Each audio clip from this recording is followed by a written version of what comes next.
But the border crisis doesn't just affect those at the border. Cities are continuing to feel the crunch when it comes to the cost of taking care of tens of thousands of migrants.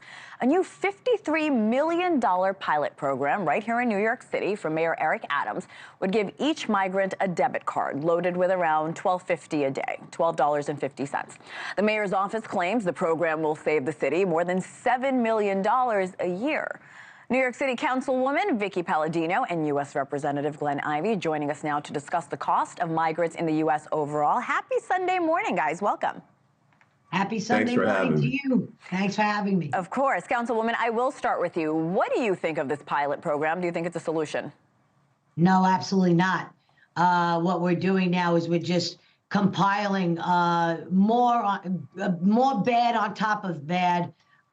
This pilot program, which is at the beginning cost of $53 billion, this is just another boondoggle on this migrant crisis that we have in New York.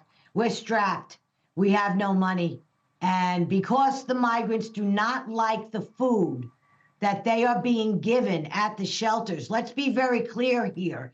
The reason why this program was even implemented was because the illegal immigrants that we have that have poured into our country in the numbers of we're over 200,000 right now, don't like the food. So because they don't like the food, now we got to issue debit cards, which can be sold on the black market, which could be used for other things other than food. This is a dangerous situation that we're in. On top of what's already going on, they'll buy guns with this, they'll buy drugs with this. Don't talk about diapers. They're not buying diapers with this. They're not buying food with this. I do want to step in, though. Those $53 million, these migrants can only spend on baby food and food. You don't believe that. Why?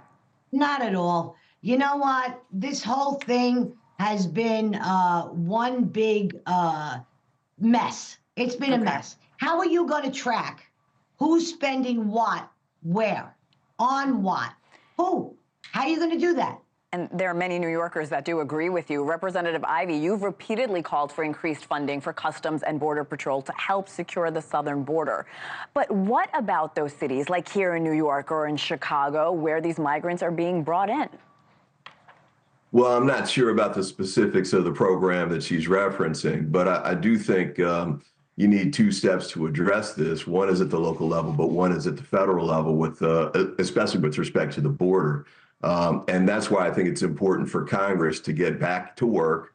The House Republicans rejected the bipartisan Senate proposal that the White House had worked on, Secretary Mayorkas had worked on, even though it would help to address the types of problems that she's referencing there at the front end.